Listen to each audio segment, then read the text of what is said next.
आज हम बात करेंगे बैंक में खाते कितने प्रकार के होते हैं।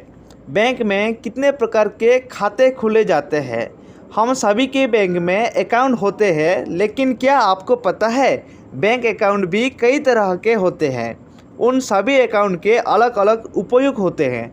तो चलिए वीडियो को शुरू करते हैं। बैंक खाते मुख्य रूप से 5 प्रकार के होते हैं। पहला बचत खाता यानी सेविंग अकाउंट, दूसरा चालू खाता यानी करेंट अकाउंट, तीसरा सावधि जमा खाता यानी फिक्स डिपॉजिट अकाउंट, चौथा आवर्ती जमा खाता यानी रिक्योरिंग डिपॉजिट अकाउंट, पांचवा नो फ्रिल अकाउंट या फिर बुनियाद बचत खाता। बचत खाता सेविंग अकाउंट आप किसी भी सरकारी या फिर प्राइवेट बैंक में खुलवा सकते हैं, जिसके लिए एक न्यूनतम जमा राशि तय की जाती है, जो कि हर बैंक के हिसाब से अलग अलग हो सकती है। लेकिन अधिकतर सरकारी बैंक में राशि 1000 से ऊपर होती है। वही प्राइवेट बैंक में जैसे HDFC तथा एक्सिस बैंक जैसे बैंकों में ये राशि 10,000 से लेकर 20,000 रुपये तक की होती है। इस प्रकार के खाते में बैंकों के द्वारा ग्राहक को ATM कार्ड, चेकबुक तथा पासबुक प्रदान की जाती है।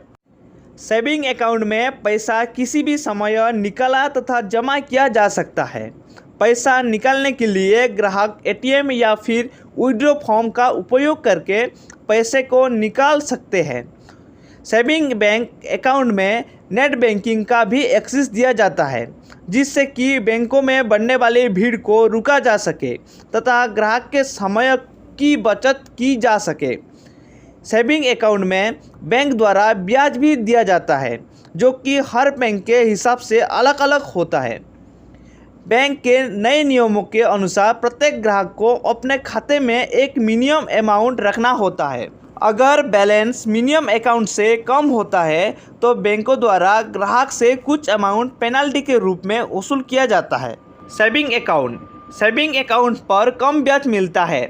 बचत खातों में आपको ब्याज कम मिलता है।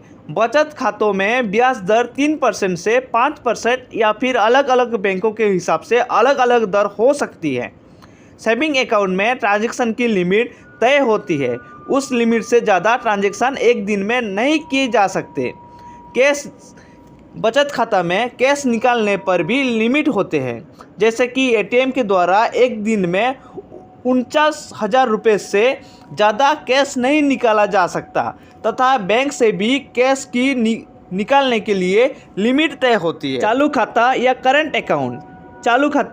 करंट अकाउंट मुख्य रूप से बड़े व्यापारियों, संस्थानों, कंपनियों, ट्रस्ट, हॉस्पिटल, स्कूल, कॉलेज आदि के द्वारा खुला जाता है, क्योंकि इनको बैंक खाते के माध्यम से भुगतान देना या फिर लेना होता है। चालू खातों में या करंट अकाउंट में लिमिटेशन नहीं होती है। इसमें कितनी भी बड़े तथा कितने ही अधिक ट्रांजैक्शन किया जा सकता है।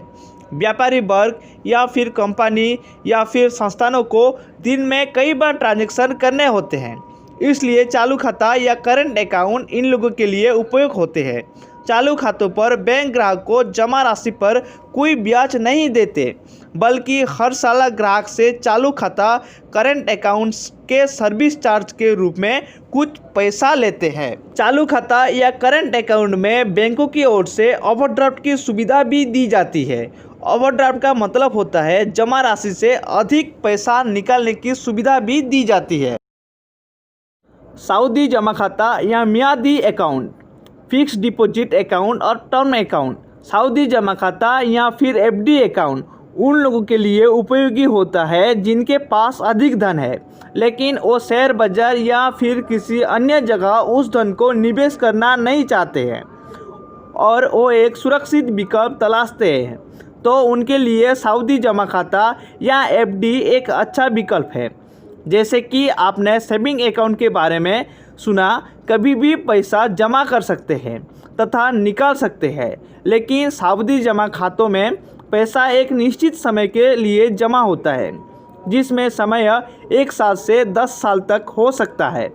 अगर खाताधारक तय समय से पहले पैसा को निकालना चाहता है तो बैंक कुछ पेनल्टी लगाकर खाताधारक को उनका पैसा वापस कर देता है। जहां सेविंग अकाउंट में ग्राहक को 3% से लेकर 5% का ब्याज मिलता है, तो वही सऊदी जमा एफडी अकाउंट में 8% से लेकर 10% तक का ब्याज मिलता है।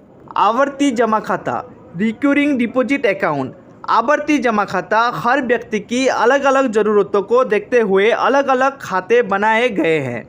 आवर्ती जमा खाता या फिर आम बोलचाल की भाषा में कह ले आरडी उन लोगों के लिए उपयोग होते हैं जो कि नियमित रूप से बचत कर सकते हैं तथा एक निश्चित समय पर अच्छे रिटर्न प्राप्त करने की उम्मीद रखते हैं।